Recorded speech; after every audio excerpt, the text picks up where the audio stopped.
साथियों का बहुत बहुत अभिवादन प्रणाम। जैसा आपको विदित है, हम आज भगवद गीता के 5वें अध्याय कर्म संन्यास योग के 20वें श्लोक के आगे का विवरण लेने जा रहे हैं।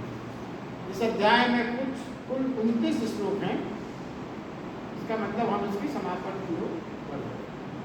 20वें श्लोक में भगवान श्री कृष्ण ये कहते हैं कि जो प्राणी प्रिय को प्राप्त होकर हर्षित नहीं होता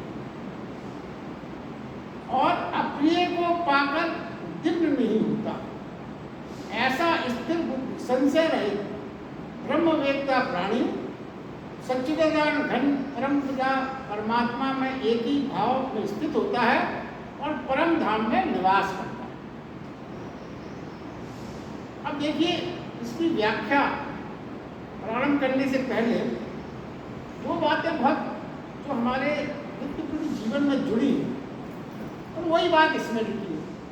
और हम अधिकतर क्या कर सोचते हैं कि गीता में जो लिखा है वो व्यवहारिक जीवन में लगता है पता नहीं कैसे लागू हो सकता। देखिए, यहाँ वो ये कहते हैं कि जिसमें ये गुण होते हैं वो हमारे परम धाम को में रहने का पात्र होता है। सामान्य रूप से मान लीजिए आपका कोई मकान है और आप उसको किराए पे देना चाहते हैं।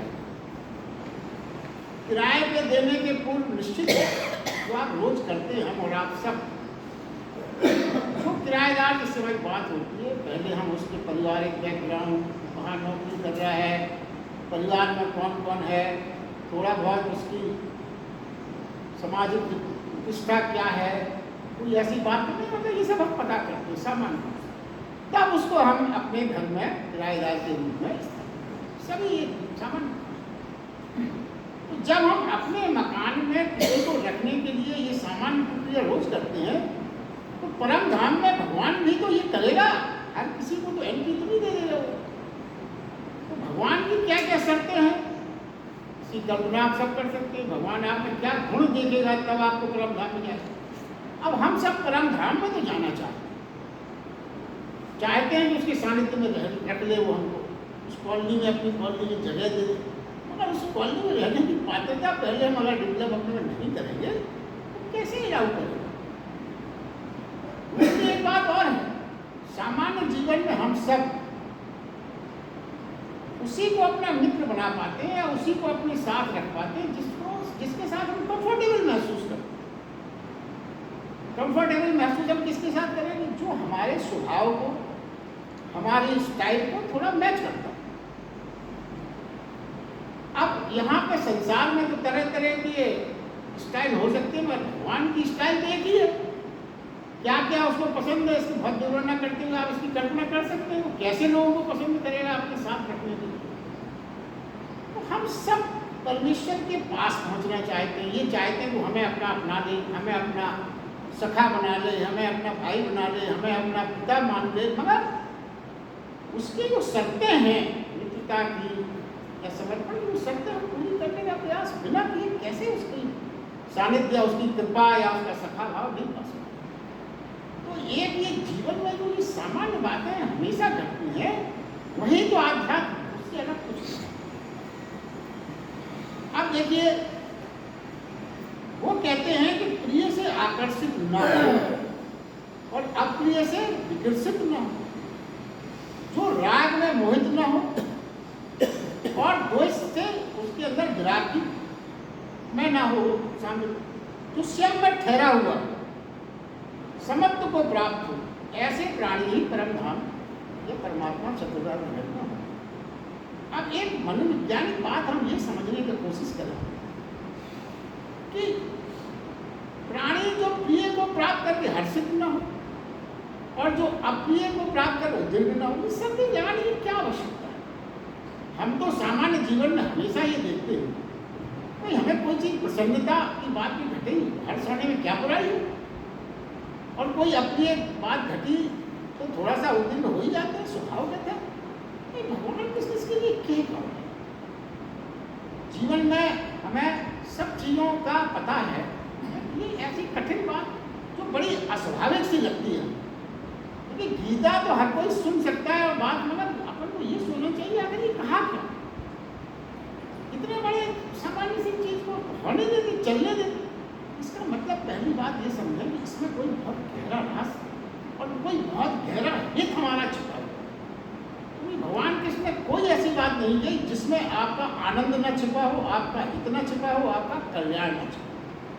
फर्क सिर्फ इतना है कि हम उस कल्याण को समझ नहीं पा रहे, उस अपने हित को हम देख नहीं पा रहे, क्योंकि हमारे पास जो सामान्य बुद्धि, सामान्य ज्ञान, सामान्य नेत्र है, उससे उनको समझ पाने में थोड़ी सी कठिनाई होती है। मगर यदि उस चीज को समझ लिया जाए तो फिर हम ये भगवान कृष्ण की कही गई बात को आसानी से मान सकते हैं, उसमें कोई कठिनाई महसूस नहीं होती। तो पहले हम ये समझते हैं कि कोई भी चीज हमें प्रीतिकर और अप्रीतिकर पहले लगती क्या कारण है? कुछ चीजें हमें प्रीतिकर लगने लगती हैं, कुछ चीजें अप्रीतिकर लगती हैं। उसका कारण मात्र इतना है कि जो चीजें हमारे इंद्रियों को तृप्त देती हुई मालूम पड़ती है, अब देती है या नहीं ये अलग बात है, इसलिए देती है सब नहीं कहा है, देती हुई मालूम पड़ती है वो हमें प्रीतिकर लगने लगती है। और जो चीजें हमारे इंद्रियों को कष्ट पहुंचाती हैं, अरुचिकर लगती हैं, वो हमें अप्रीतिकर लगती है। ये सामान्य सी बात है, इसका हम रोज अनुभव करते हैं। मगर आगे थोड़ा सा ये विचार है कि ये सूत्र जो है स्थायी नहीं है। कैसा स्थायी नहीं है? कुछ चीजें जो आज आपको तृप्त दे रही हैं, कुछ समय बाद वो कष्ट देती हुई प्रतीत होने लगती है। ये मनुष्य का स्वभाव है। जो चीज आज आपको आकर्षित लग रही है, हो सकता है कुछ दिनों के बाद, होता क्या होता ही है, कुछ दिनों के बाद वो आपको उसकी आकर्षण समाप्त होगा, विकर्षण से लगने लगेगा उसके, यानी प्रीतिकर बदल जाएगा अप्रीतिकर, होने वाला है। इसका अनुभव हम सबको है, कोई ऐसी बात नहीं। आकर्षण विदा हो जाता है और विकर्षण होने लगता है। तो क्या है इस रहस्य को हम समझें? ये जो कहावत कही गई है, दूर के ढोल सुहावने, इसीलिए तो बनी है। ये सब चीज़ हमारे जीवन से जुड़ी है। मगर गीता में जब बात कही जाती है तो कुछ पकड़ने न पकड़ पाने की वजह से हम सोचते बड़ी कठिन बात कह दी ना। अब दूर के ढोल सुहावने तो अपन बचपन से ये कहावत क्यों बनी, ये कहावत इसीलिए तो बनी है, गीता में ये लिखा है, इसीलिए। तो रहस्य क्या है ये समझे कि आकर्षण जो है वो हमेशा अनजान से होता है, आशा में होता है, भविष्य में होता है, दूरी में होता है, प्रलोभन में होता है।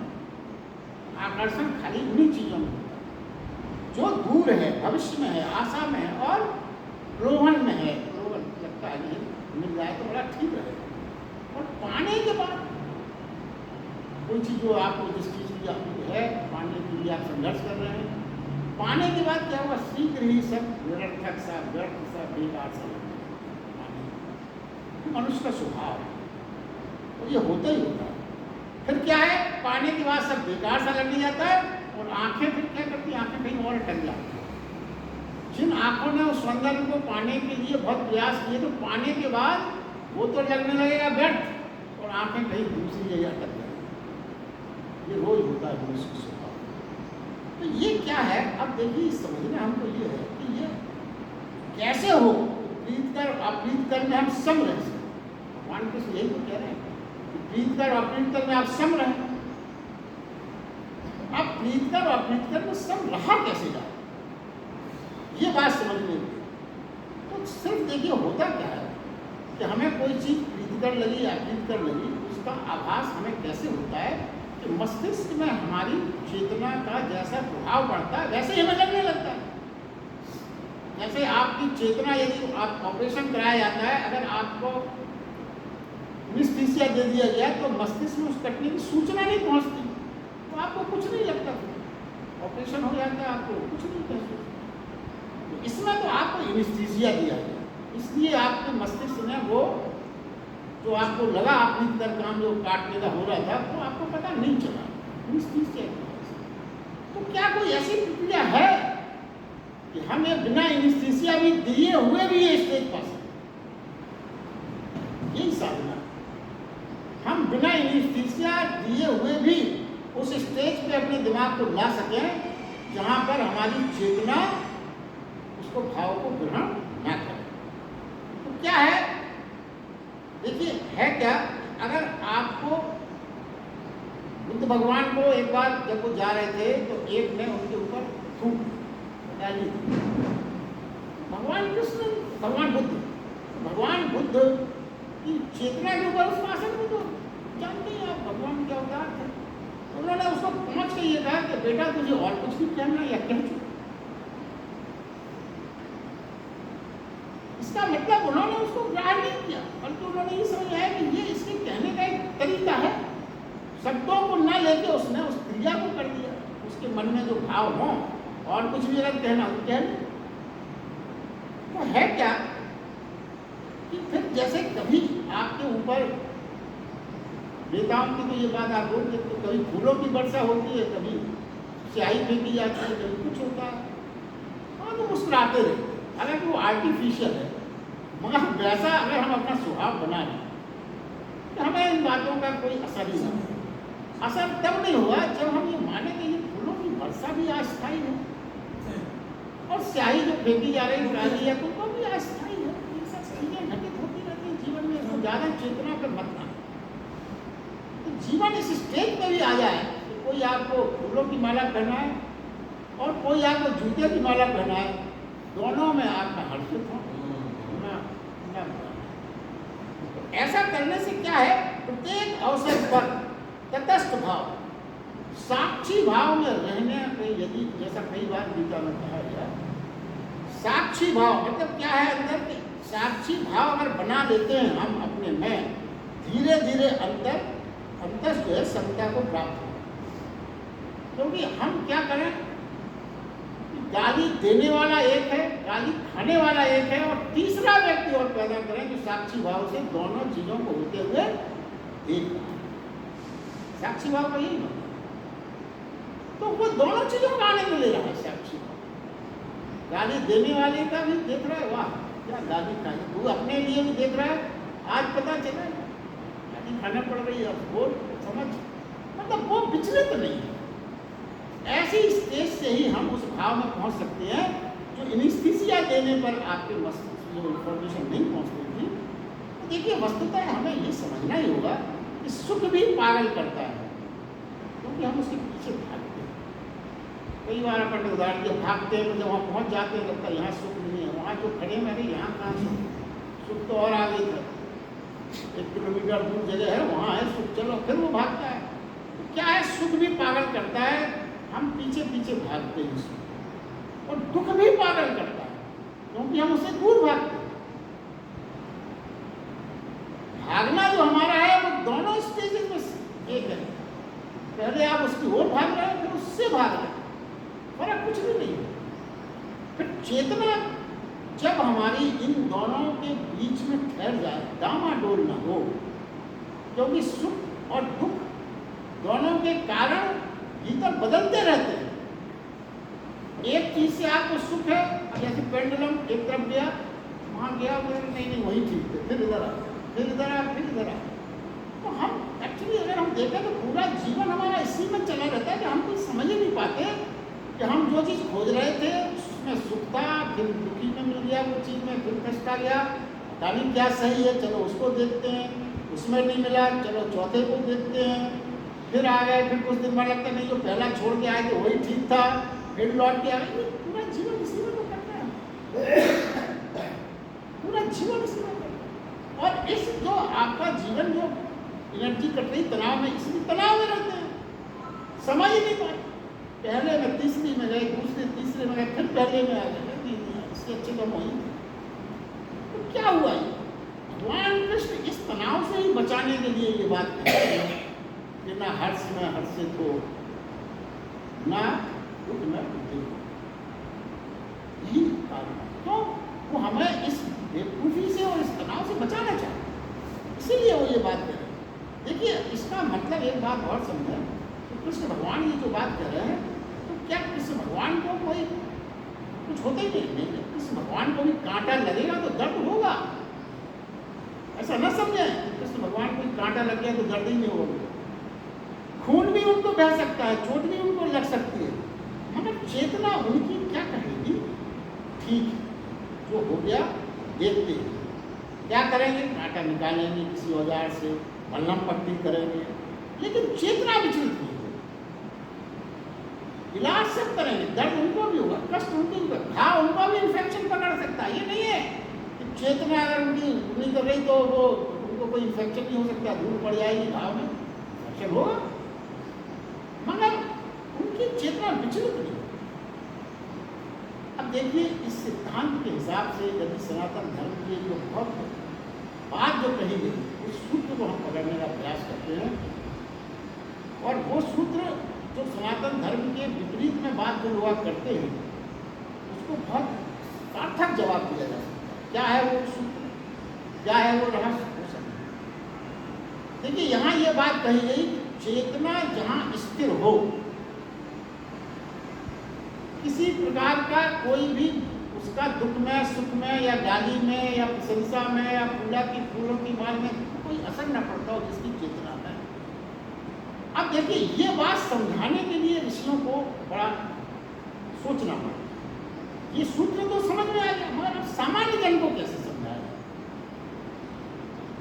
तो जैसे आप देखिए, अपने सनातन धर्म में प्रतीक रूप में बहुत सी चीजें ऋषि मुनियों ने हमको सिखाई। जैसे यज्ञ करना भी ऋषि मुनियों ने हमको सिखाया, उसका हमने पिछली बार भी चर्चा की थी। वो एक प्रकार की प्रक्रिया इसलिए बताई गई जिससे हम अल्टीमेटली अपने अंतस में ज्योति जला सकें जो अग्निकुंड में है, और हवन सामग्री के रूप में अपने अंतस के विकारों को उसमें भस्म कर सकें। मगर ये आप हर कोई तो नहीं कर सकता एकदम से, उन्हें प्रतीक बनाना पड़ता। जिससे पहले आप ये प्रक्रिया करें, जब आप ये करें तो धीरे धीरे आपको उस स्टेज में लाया जा सकता। तो ये जो बात यहाँ पे आई कि चेतना जिसमें बिल्कुल सामान्य हो हर स्टेज में, तो पत्थर की कल्पना करें। पत्थर में किसी प्रकार की, हर प्रकार की सी जो है संभावना हो रहता है। आप पत्थर की कल्पना करें, उसे आप कोई भी माला पहने, उसको आप तिलक लगाए न लगाए, पूजा करें न करें, तो पत्थर की कल्पना की। पत्थर की मूर्ति की कल्पना करके ऋषि मुनियों ने मूर्ति पूजा की शुरुआत की, जिससे हम ये समझ सकते हैं कि चेतना जो हमारी है वो स्थिर रखना है, इसका भाव पैदा हो सकता। मगर इसके आगे नहीं सोचिए, अपने धर्म में कोई भी चीज ऋषि मुनियों ने ऐसे नहीं पैदा की। उन्होंने फिर ये सोचा कि यदि पत्थर की मूर्तियां भर बना के दी गई, रख दी गई, तो मनुष्य सोच सकता है कि पत्थर है, तो फिर क्या किया गया? इस गुण को तो समझाने के लिए पत्थर की मूर्ति रखी गई, मगर उस मूर्ति में प्राण प्रतिष्ठा कराई। उसी प्रकार उनका सुबह स्नान, भोजन, चाय, पंखा भी चल रहा है, रजाई भी उड़ाई जा रही है। मतलब ये क्यों किया गया? आपके और धर्म वाले मजाक उड़ाते हैं अपने धर्म का, क्या ये पागलपन है? मूर्ति को प्रसाद लगा रहे हो, मूर्ति का स्नान करा रहे हो, पंखे लगा रहे हो, क्या मतलब? उसको थोड़ी कुछ होता है, पत्थर को क्या हो हटा ना। उसके पीछे बहुत बड़ा मनोवैज्ञानिक तथ्य। उसी समय रात्रि भोजन, रात्रि शयन, दोपहर को शयन, जैसे हम और आप करते हैं। इसका मतलब तो हमको ये सिद्धांत देना चाह रहे थे कि हमारी चेतना तो पत्थर के समान हो, मगर हमारा व्यवहार संसार में जैसा है वैसा चलता रहे। इसलिए ये सब पद्धतियां शुरू की। आप अपना बहुत पुराना इतिहास देखिए तो मूर्ति पूजा एक समयकालीन है, उसका आप कहीं बहुत अध्ययन करेंगे तो आपको पता लग जाएगा पहले मूर्ति पूजा नहीं होती।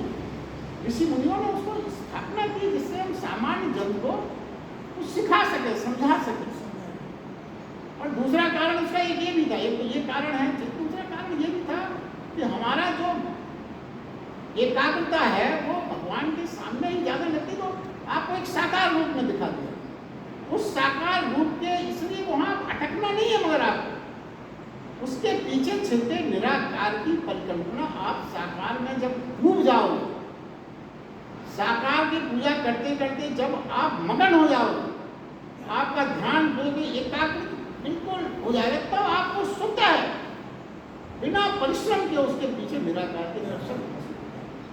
और उसी स्टेज में लाने की डायरेक्ट आपको पीएचडी नहीं कराई जा सकती, ABCD से सीखना पड़ेगा। ए फॉर एबल, जो आज अंग्रेजी विषय में पीएचडी है, उसने भी एक और एपल ही सीखा है। इसी प्रकार के ये सिद्धांत है, इसको हमें समझना होगा। अब देखिए, इसी प्रकार इसीलिए कृष्ण भगवान ने ये बात कही है कि अप्रीतकर और प्रीतकर के बीच में ठहर जाना है, वही प्राणी सच्चिदानंद के साथ एक लीनता को उपलब्ध। अगले श्लोक में भगवान कृष्ण कहते हैं, बाहर के विषयों में आसक्ति रहित और अंतःकरण में जो भगवत ध्यान जनित आनंद को प्राप्त होता है, वह प्राणी सच्चिदानंद घन परब्रह्म परमात्मा रूप योग में एक ही भाव में स्थित हुआ अक्षय आनंद अनुभव करता है। अब देखिए, भगवान कृष्ण ने किसी भी प्रकार के बहुत से प्रयासों से समझाने का प्रयास किया, अलग अलग, जैसे आप समझें। तो एक जो भाव अपन पहले भी इसकी चर्चा कर चुके, अनासक्ति भाव। तो अनासक्ति भाव जो भगवान कृष्ण ने जो जैसा जानता है, एक आयाम जो समझ में आना कठिन है, तो दूसरे ढंग से समझाते हैं। अभी तक जो अनासक्ति भाव था, वो एक ही तरह की बात उन्होंने कई आयामों से कही। क्या मतलब है इसका? इसका मतलब ये है कि अभी तक हमने जो अनासक्ति भाव की चर्चा सुनी थी, वो थी कैसे? हृदय से रोकने वाले भावों से और बुद्धि से, बुद्धि के प्रयोग से और हृदय के प्रयोग से जो भाव पैदा हो रहे हैं, उसमें अनासक्ति के बारे में समझाया गया। अभी तक उन्होंने विषयों को, मतलब संसारिक पदार्थों को लेकर अनासक्ति का भाव कैसे अपन को डेवलप करना है, इसकी प्रक्रिया आज वो इस श्लोक में समझा रहे हैं। तो क्या है मतलब, उन्होंने इस श्लोक में वस्तुओं को आधार, उन्होंने शुरू में कहा ना, बाहर के विषयों से आसक्ति है, बाहर के विषयों में सब वस्तुएं आ गई, तो पहली लाइन है। तो ये आधार, बाहर के वस्तुओं को आधार क्यों बनाया? इसलिए बनाया क्योंकि हम संसार में रहते हैं और वस्तुओं के बीच में रहते हैं। संसार में रहेंगे, वस्तुओं के बीच में रहेंगे, तो जब वस्तुओं के बीच में रहेंगे तो इंद्रियां हमारी उन वस्तुओं को ही पकड़ती हैं और हमें कोई अभ्यास ही नहीं है। हृदय और बुद्धि की बात तो बहुत बाद में आती है। सामान्य जन तो ज़्यादातर वस्तुओं के बीच में ही रहते हैं और इंद्रियां वस्तुओं को ही हम अपना सब कुछ मानते हैं। तो वो ये कहते हैं कि कोई भी द्वार हो, चाहे वस्तुओं का हो चाहे कोई भी द्वार हो, तटस्थ हो जाना सूत्र, चुनाव रहित हो जाना, कम हो जाना, वही स्वर्णिम सूत्र है। देखिए, अब इसको बहुत सरल ढंग से समझने का प्रयास करें। वस्तुओं को लेकर कैसे अनासक्ति भाव को पैदा करते हैं, इसमें प्रक्रिया ऐसी है कि जैसे मान लीजिए कोई भी पदार्थ निकला और एक शोकेस में उसने कई वस्तुएं देखी। थोड़ी देर के आप कोई भी चीज़ की कल्पना कर सकते हैं जो कॉस्टली है, आपने उसको देखा। मान लीजिए कोई हार ही रखा हुआ शोकेस, आपने उस हार को देखा, इसने देखा, आपकी आंखों ने देखा, तो आंखें तो देखेंगी, उसका तो काम ही देखने का है। इसलिए उसने देखा तो कोई ऐसी गड़बड़ बात नहीं, स्वाभाविक बात है, देखेंगे। आप निकलोगे, कोई चीज़ अगर कहीं रखी, देखेंगे आप, कैसे हो सकता है कि आप देखेंगे? ठीक है, स्वाभाविक। फिर क्या हुआ उसके बाद? देखिए, छोटी छोटी बड़ी सूक्ष्म तरह से इस घटना को समझने का प्रयास करें। ये एकदम घटती है, मगर अगर आप स्टेप बाय स्टेप चलें तो ऐसा ही होता है। तो क्या है, शोरूम में रखी हुई चीज को आपने देखा और फिर तंतुओं ने, आंखों के जो फाइबर्स हैं आसपास, उन्होंने क्या किया, उसकी खबर ब्रेन को दी, मस्तिष्क को। आंखों ने देखा, आंखों के जो आसपास फाइबर्स कनेक्टेड हैं सब ब्रेन से, तो अपन सब समझते हैं, तो मस्तिष्क तक वो खबर पहुंची। फिर क्या हुआ, मस्तिष्क ने अपने भीतर जो मन है उसको खबर पहुंचाई, मन को, कि हार है। और इसकी खबर, यहां तक खबर में कोई आसक्ति अभी नहीं बनी। आंखों ने देखा, मस्तिष्क ने समझा, मस्तिष्क ने मन को सूचना दे दी, मन ने कहा सुंदर है, नेचुरल बात है। यहां तक भी कोई आसक्ति अभी नहीं बनी, पर यात्रा शुरू हो गई। तो ऐसी यात्रा शुरू हो गई, मन ने के अंदर अभी धुआं सा उठने लगा कि पाना है इस चीज को। अब जहां मन में सुंदर देखने के बाद ये भाव पैदा हुआ, पाना है, जैसे ही पाना है का भाव शुरू होगा तो वो इंफॉर्मेशन बुद्धि तक जाएगी कि भाई पाना है, तू कुछ कर, क्योंकि मन भी सारा काम बुद्धि की मदद से तो करता है, उसकी सहायता बुद्धि करती है। अब बुद्धि प्लानिंग करना शुरू करेगी, कैसे पाना है, कहाँ से पैसे आना है, कहाँ से व्यवस्था करना है, चोरी करना है या कहीं बचत कराना है या एफडी तोड़ना, क्या करना है, सब प्राणिक बुद्धि में शुरू कर दिया। अब क्या है कि आपको एक प्रक्रिया आ गई तनाव वाली, क्या करें कैसे करें, ये तो शुरू हो गया। मतलब अब क्या हुआ, आसक्ति डेवलप हो वस्तु। अब देखिए ये तो एक सामान्य प्रक्रिया है जो हम और आप रोज महसूस करते हैं। इसके पीछे जो भगवान कृष्ण बता रहे हैं, एक आध्यात्मिक रहस्य छिपा हुआ है। वो ये कहते हैं कि वास्तव में ये तो जो हमें समझ में आता है, इसके अलावा एक घटना और घटती है जो हम सूक्ष्म रूप से समझ नहीं पाते। वो कहते हैं सीधे सीधे मन पहले ये देखते ही किसी चीज को ये निश्चय कर लेता है कि पाना है। इसमें अपन ने क्या समझा था, लास्ट में पाना। वो ये कहते हैं आध्यात्मिक जगत में कि मन पहले ये तय कर लेता है देखते ही इसको पाना है, और पाने के बाद फिर वो ये सब जस्टिफिकेशन देता है क्यों पाना है, सुंदर है इसलिए पाना है, ऐसा करना है, तो दुनिया की बातें उसके साथ जोड़ दी जाती हैं। मगर एक्चुअली मन पहले के पास से आकर्षित है। अब दोनों चीजें एक साथ चलती हैं साइमल्टेनियसली। तो होता क्या है,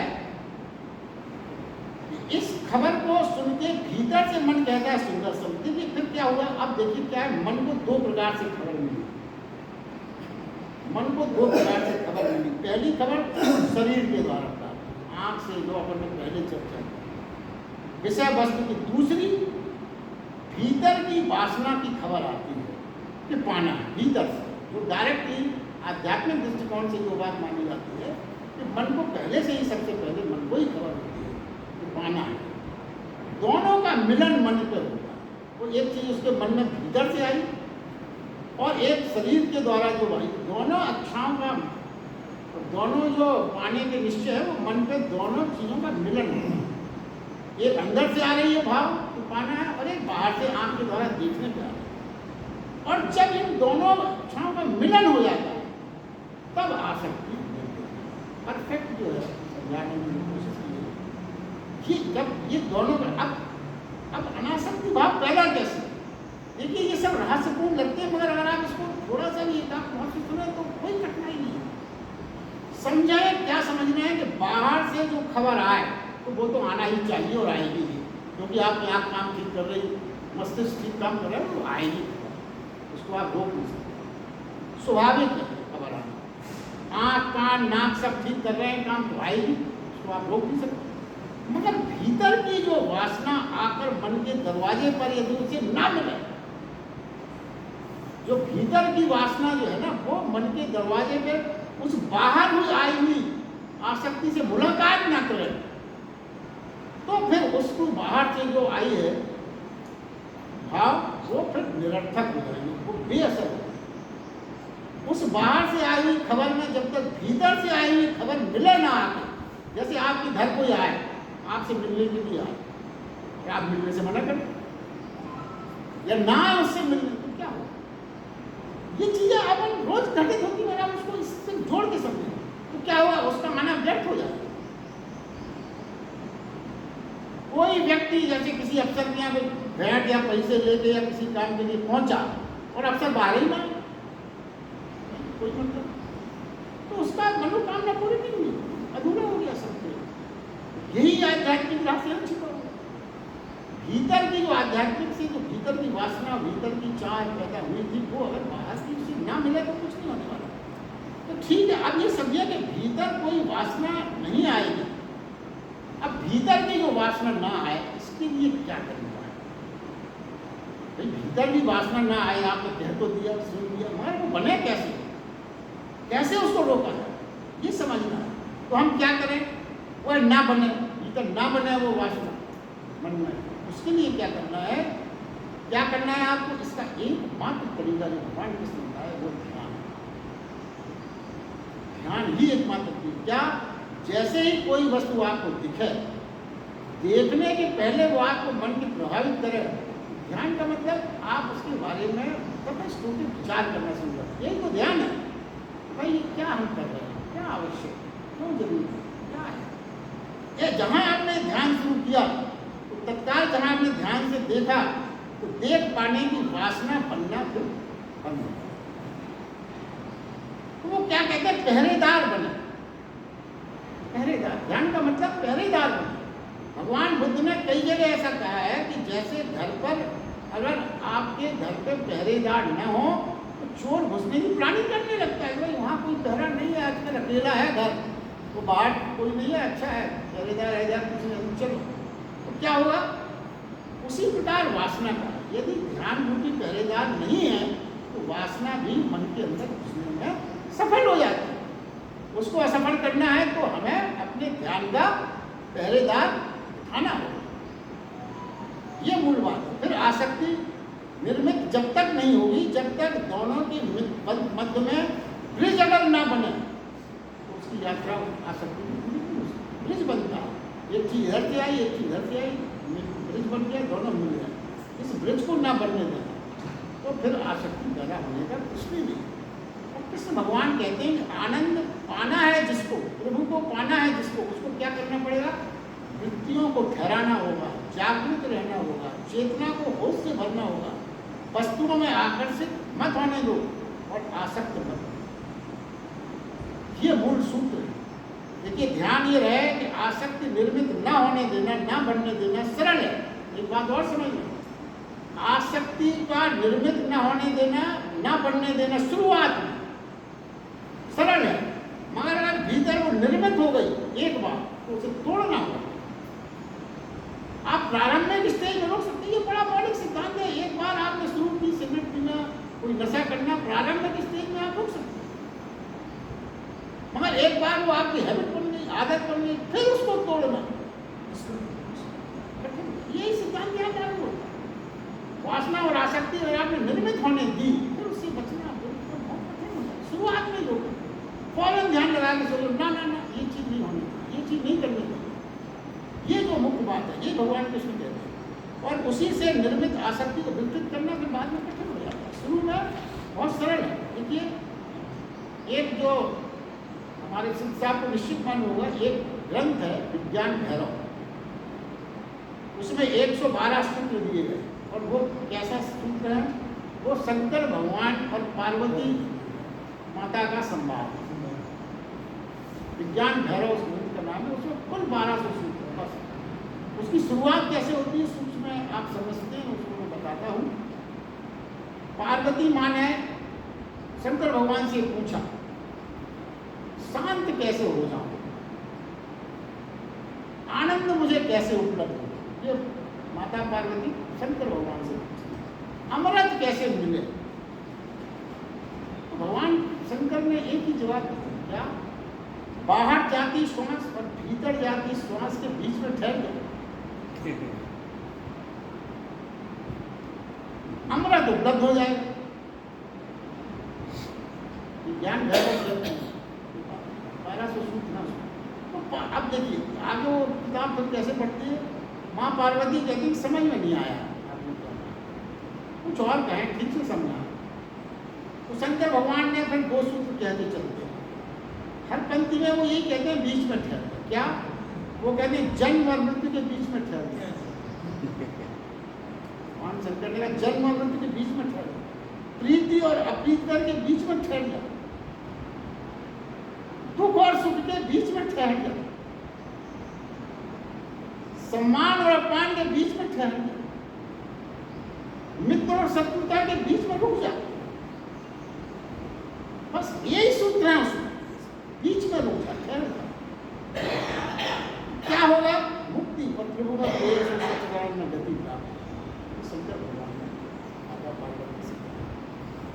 तो अब इसका अभ्यास आप कैसे करें, हमारा क्या है,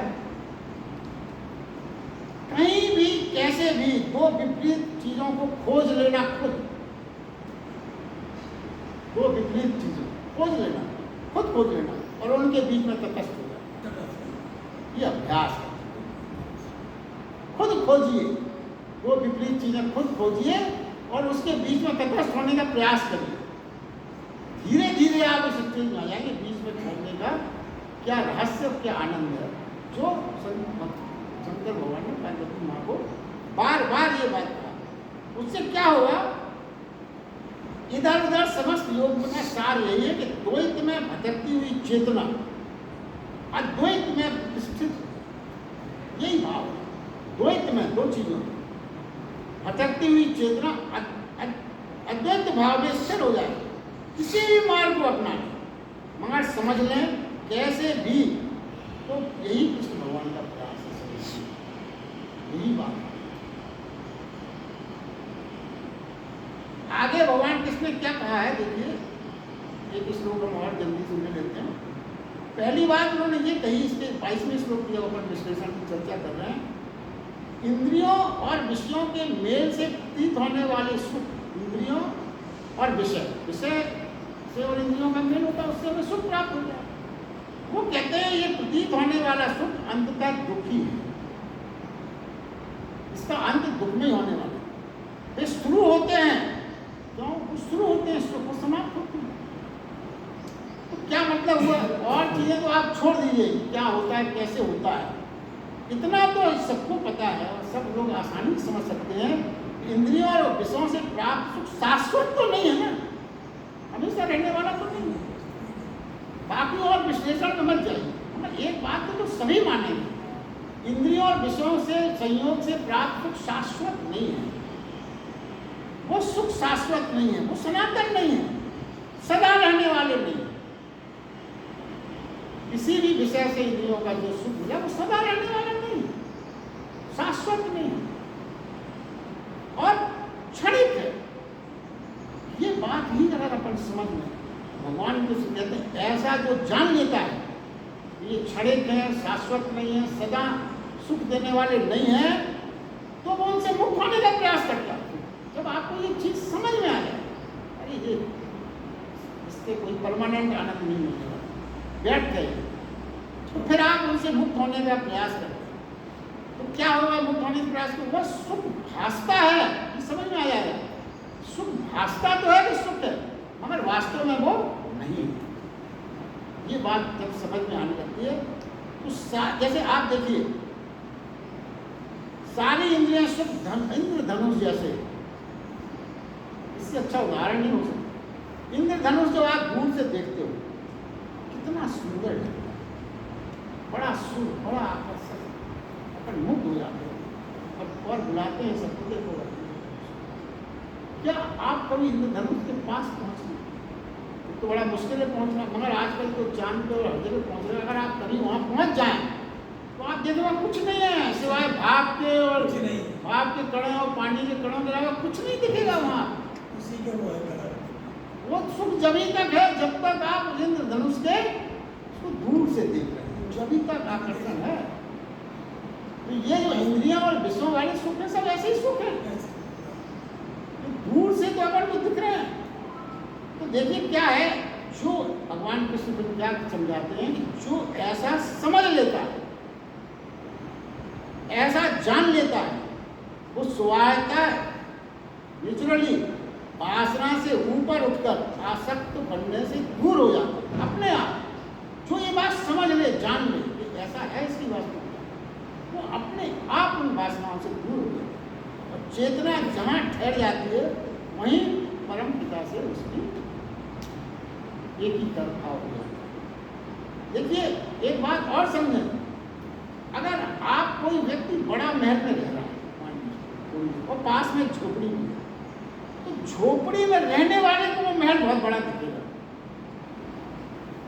झोपड़ी में रहने वाले को जो पास में महल है वो बड़ा दिखेगा, मगर जो महल में रह रहा है उसको बड़ा नहीं दिखेगा। वो उसको तो कोई और दूर जो बड़ा महल ना वो बड़ा दिखेगा, अपना महल तो कुछ बड़ा नहीं दिखेगा। किसको बड़ा दिखेगा? जो झोपड़ी में रहे उसको बड़ा दिखेगा। महल में रहने वाले को महल नहीं दिखता, वो तो और बड़े महल को देखता है। जैसे सामान्य जीवन में अपन रोज देखो, छोटे झोपड़े वाले को 1 BHK लगता है, 1 BHK मिल जाए, 1 BHK को 3 BHK मिल जाए, 3 BHK वाला सोचता है कोई अच्छा इन्वेटर में बंगला मिल जाए। यही तो हम रोज देख रहे हैं, मगर हम इस आध्यात्मिक सत्य को यहाँ से नहीं पकड़ पाते। ये तो बहुत कठिन बात है, कठिन कुछ नहीं है, वो जीवन में अपने रोज वो चीजें घटित हो रही हैं। तो क्या है, यही जो है भोगने की बात है, ये समझने की बात है। इसको अपन समझ लें इस वास्तविकता को, बहुत सी चीज़ों से हम अपने आप विदा हो जाएंगे। चलिए आज के लिए बस इतना ही। अगला क्रम अपन कर लूँ, अगला क्रम अपन कल प्रारंभ करें।